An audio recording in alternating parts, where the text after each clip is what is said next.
Hi friends, it's me again, Joseph, your host and catechist. Welcome back to our channel in the Catechism for Kids series. On September 16th, the Church celebrates Saint Cornelius, Pope, together with his close friend Saint Cyprian of Carthage, who lived around the year 200 to 258. Today we'll get to know them both. We have already covered Saint Cornelius, so now let's get to meet his good friend, Saint Cyprian of Carthage. By the way, he is also patron saint of Algeria and North Africa. Cyprian was a bishop of Carthage and an early Christian writer of Berber descent, many of whose Latin works are extant. He is recognized as a saint in the Western and Eastern churches. He was born around the beginning of the 3rd century in North Africa, perhaps at Carthage, where he received a classical education.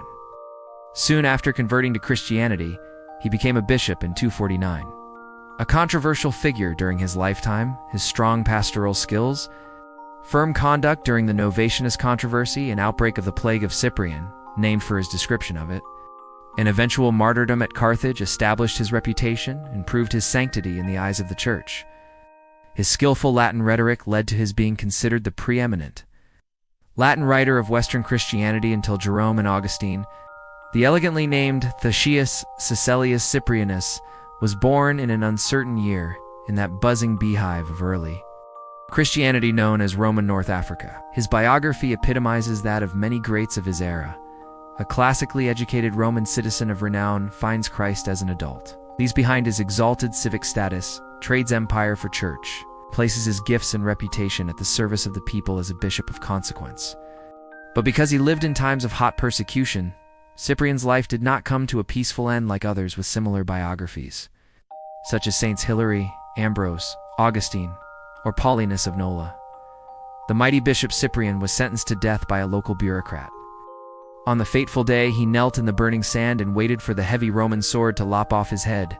Cyprian's cult of martyrdom sprang up instantly, even as the faithful, carrying white cloths, soaked up the holy blood that poured from his torso.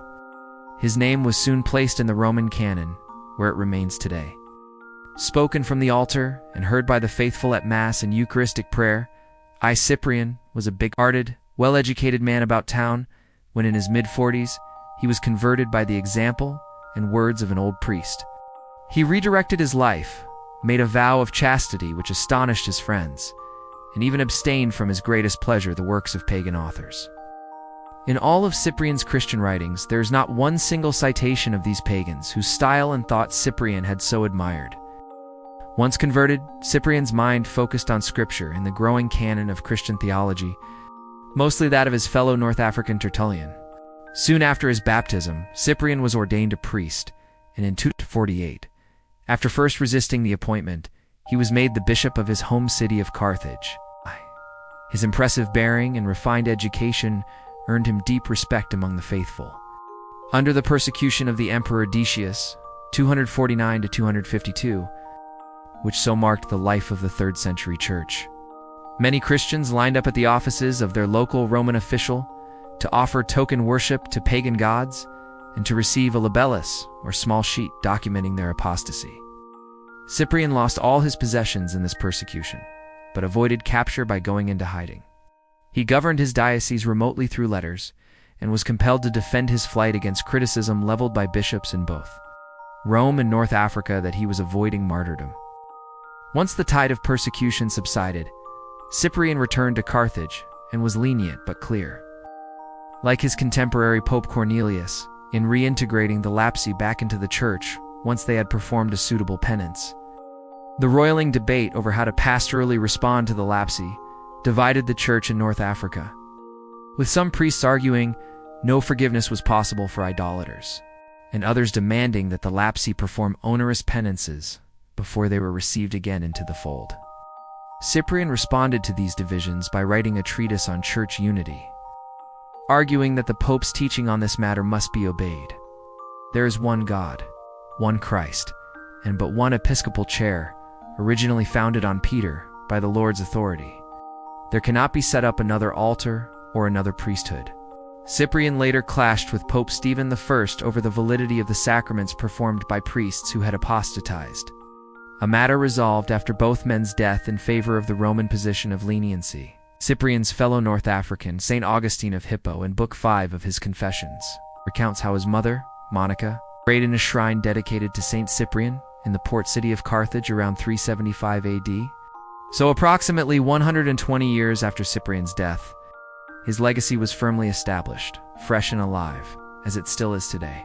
Pontius the Deacon wrote a biography of Cyprian titled The Life and Passion of Saint Cyprian, which details the saint's early life, his conversion, notable acts, and martyrdom under Valerian.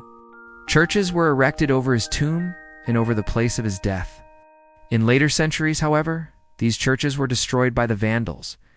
The graves of such saints as Cyprian and Martin of Tours came to be regarded as contact points between heaven and earth, and they became the centers of new, redefined Christian urban communities. A surviving homily from Augustine on Cyprian's feast day indicates that his following was fairly widespread throughout Africa by the 4th century. Charlemagne is said to have had the bones transferred to France.